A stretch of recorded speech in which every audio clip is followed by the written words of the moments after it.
Unaweza kusema hii ni zaidi ya miujiza.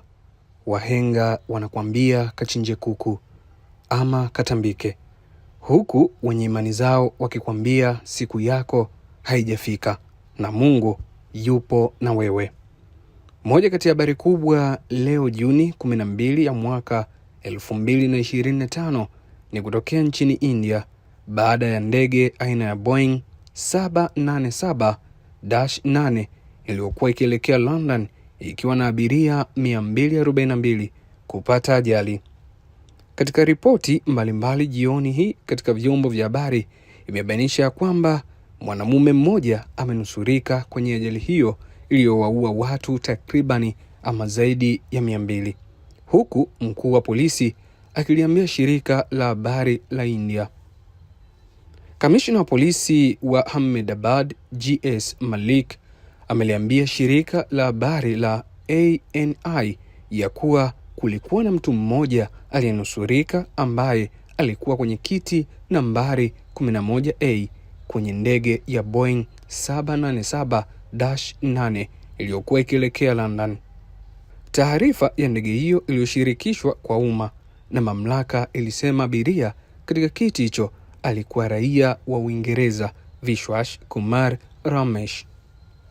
Vyombo vya habari vya India vilisema kuwa vilizungumza na Ramesh hospitalini na kumripoti akisema sekunde 30 baada ya kupaa kulikuwa na kelele kubwa kisha ndege kaanguka. Yote yalitokea haraka sana. Kamishna Malik aliambia ANI manusura amekuwa hospitalini na anaendelea na matibabu.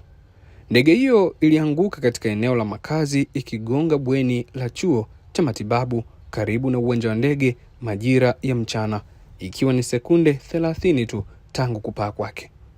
Kulikuwa na raia wa India 169, Waingereza 53, raia 7 wa Ureno na Mkanada mmoja kwenye ndege hiyo iliyokuwa ikielekea uwanja wa ndege wa Gatwick Air India, ilisema hivyo.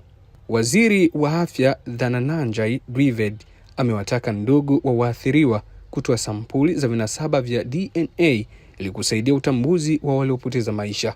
Tukio hilo limeelezwa kuwa ajali mbaya zaidi ya anga katika muongo mmoja kutokea. Polisi pia wametoa angalizo kwa mashirika ya habari kuwa huenda idadi ya waliofariki ikaongezeka kutokana na ajali hiyo.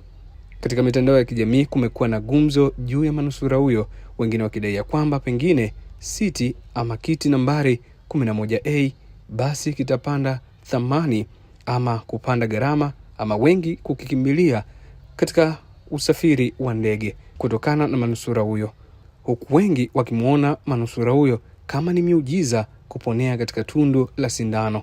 Mimi natumika na hizi ni ripoti zaidi, tutaenda kumjua vizuri Vishwas Kumar Ramesh juu ya historia ya maisha yake.